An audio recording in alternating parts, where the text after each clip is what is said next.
Welcome, everyone. My name is Delmar Larson. I am the founder and director of the LibreTexts project. I'm presenting with Kim Amsmeyer from Wisconsin for this Open Ed presentation. The title of our talk is Collaboration in Action, OpenRN, LibreTexts and the Next Generation Project. This is a collaborative project that involves the ADAPT homework infrastructure and leveraging it for next generation nursing. The first thing in order to be able to mention, and this is somewhat preaching to the choir, but it's important in order to reinforce why we're doing what we're doing, in that the LibreTexts project and Open in general, we're trying to remove the financial burden of forcing students to pay significantly, at least maybe even any at all, for required educational resources. And that's the first step in terms of addressing the equity gap. OER enables this by freeing funds that are better spent for other purposes, whether they are for living, accommodations, food, and other sorts. OER also provides opportunity in order to customize resources and to address student and class identities. LibreTexts project has been working for 15 years in terms of advancing OER for a range of different facets of openness, including textbooks. And now in the last few years, we've been addressing homework system via the ADAPT infrastructure. ADAPT was initially funded by the U.S. Department of Education, the Open Textbook Pilot Award, and then the funding has continued through awards from the state of California in terms of building an infrastructure to complement the textbooks that are in the LibreTexts corpus and outside the LibreTexts corpus. You can request accounts for any verified instructor at adapt.libretext.org. And I just wanted to give you an overview of ADAPT before I hand this thing off to Kim in order to go into more details associated with nursing. So the ADAPT infrastructure has different facets depending upon what people want to use it for. Right now, it is a free massive question bank for instructors in order to capitalize on. We have 180,000 questions. Most of them are focusing on STEM fields, but we're expanding broadly into other fields. For example, Spanish as a second language is one of the most popular fields that ADAPT has today.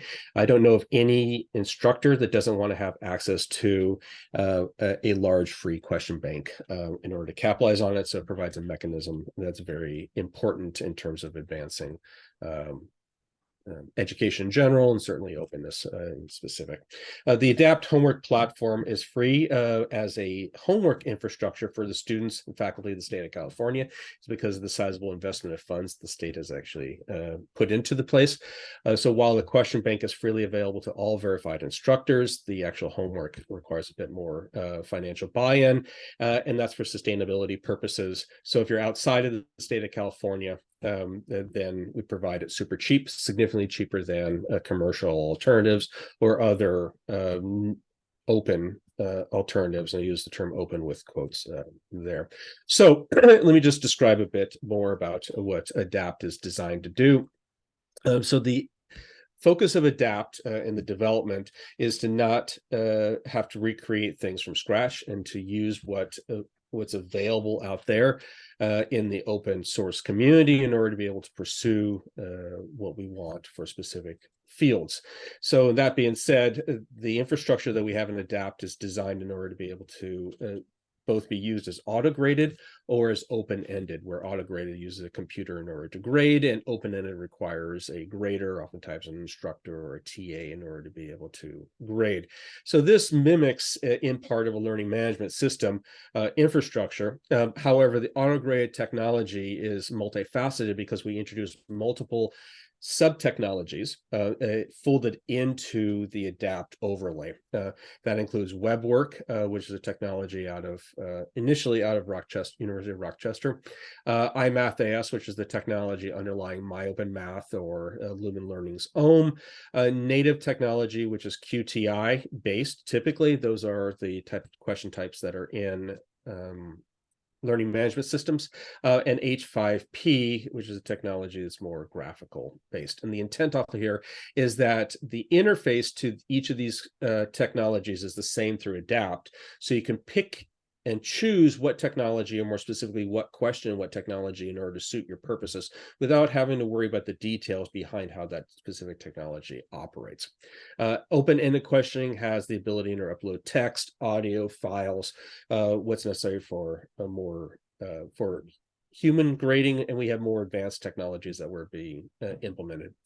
The questions that we have in ADAPT, or the assignments and courses, can be accessed in a variety of different ways.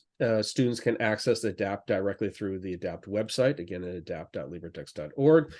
We can embed the questions in ADAPT either formatively or summatively, that is, whether it requires signing in order to take the score and store it in a gradebook or not, into our textbooks, and then that can make your textbook as part of your homework infrastructure. And at least there's some anecdotal evidence that that is a superior way in order to deliver questions than directly through accessing it as through the ADAPT website.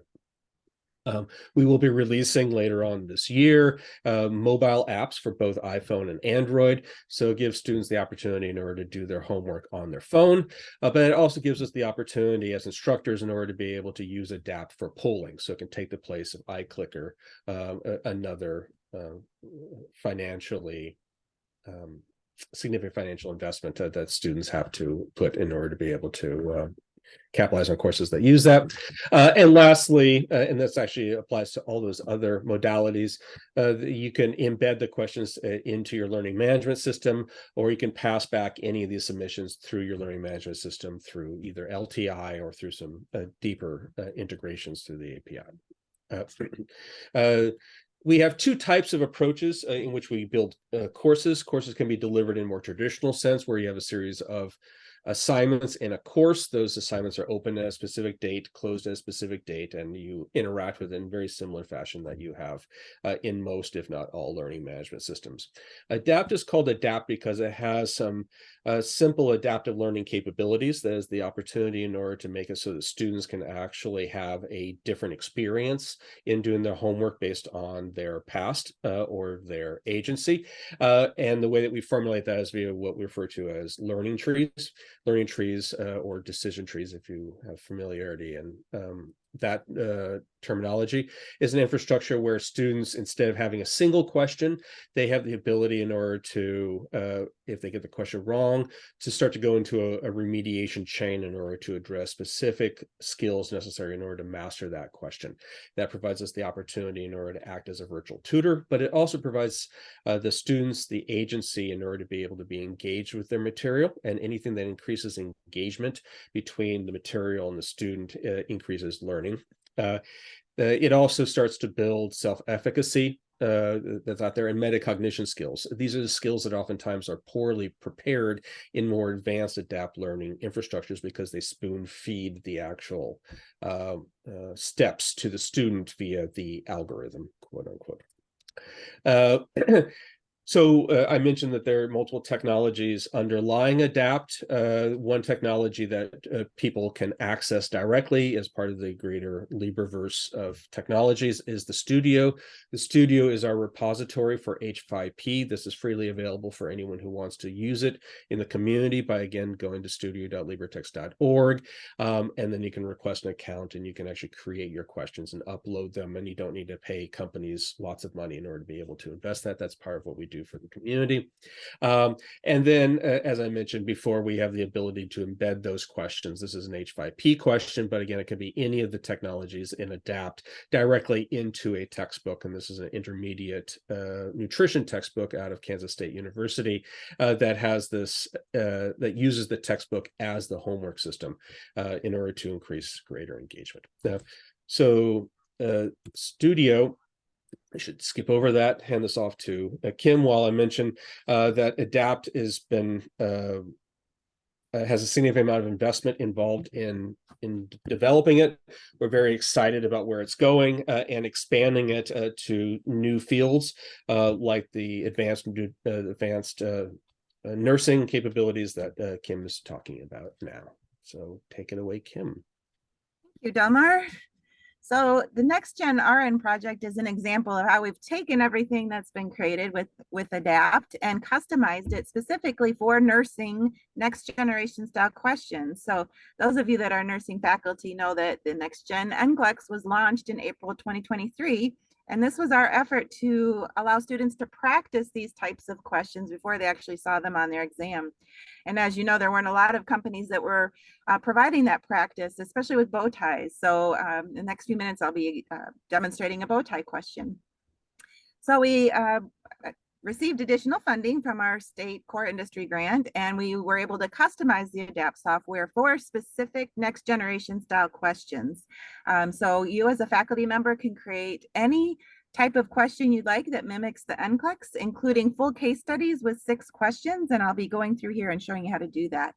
Our initial deliverables were to create a repository of at least 20 full next generation style case studies with 6 questions each. We're already up to over 28, and it continues to grow daily. So when you create a case study, it has tab data similar to a next generation style case study where the faculty member can choose what types of tabs you'd like to display, including patient information, H&P, progress notes, vital signs, labs and diagnostic results, orders, the medical administration record, and a handoff report. You can also determine when that appears within the case study. I'll talk about that more in a minute. As I mentioned, traditionally there's 6 next generation style questions per case study. That's what we use as a standard. And as our case studies are developed, we are creating these as formative assessments, meaning students immediately get correct and incorrect feedback along with links to the OpenRN textbooks where they can review content if they need to, and they can resubmit and retry. That's up to the instructor though to set those settings in terms of how they'd like that to display. Here's an example of a full screen case study. You can see on the left are the tabs of the information provided to the student. And on the right is the very first question. This is a closed drop-down question.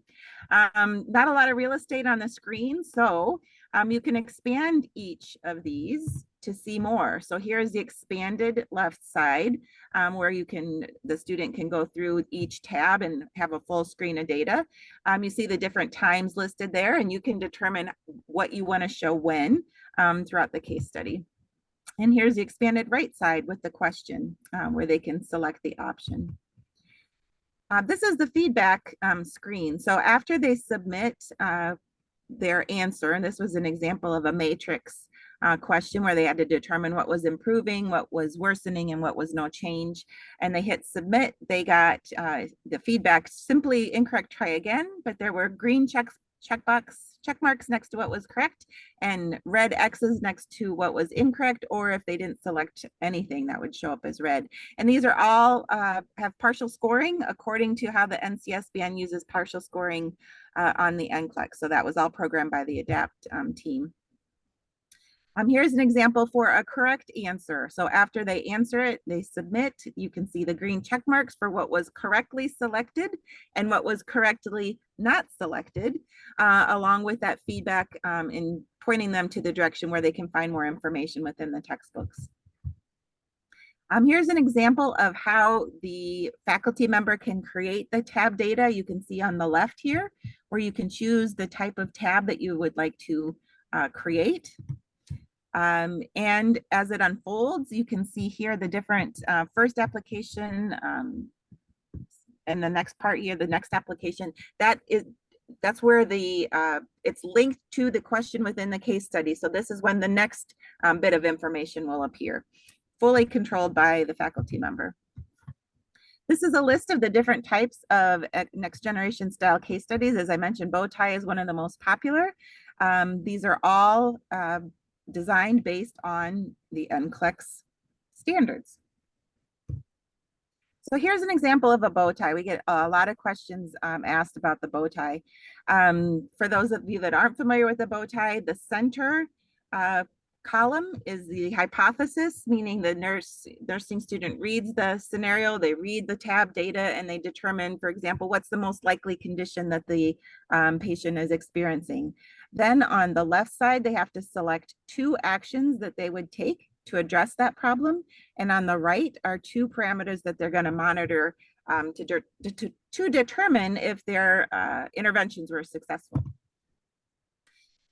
So one important thing to point out, and Delmar can jump in here too, is to meet federal accessibility standards, these bow tie questions were programmed within ADAPT to meet those standards. So on the NCLEX currently, these are drag and drop questions. So a student would select the answer and drag it up to the box, the appropriate box. That doesn't meet accessibility standards. So just a small customization here was, instead of dragging and dropping, they click on the answer, and they can change what they click on until they actually hit submit and submit that answer. Here's an example of the scoring for the bow tie question. Again, you see the green check marks for what's correctly selected, and yet they would see the red for incorrect.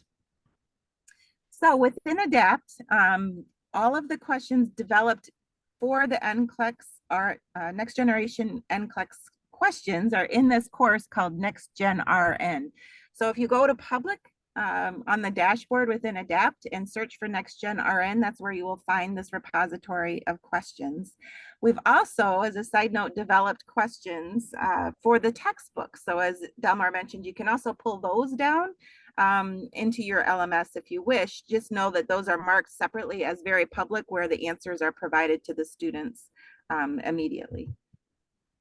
So to get started, go to adapt.libretext.org/login, and up on the top right, click on Contact Us, and that's how they verify that you are an instructor. And once you're verified, then you can view these public questions.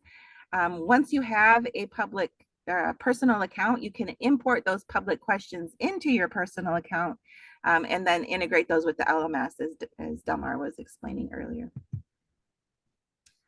So I am at my question slide here. Is there anything, Delmar, you'd like to add to the process? No, that sounds great. So for more information about the OpenRN project, go to www.cvtc.edu/OpenRN. You can read about our project and see virtual simulations and other things that we are creating that have CC by licensing. And as we mentioned, go to adapt.libretext.org/login to request your personal account. Thank you. If you have any questions, feel free to contact us.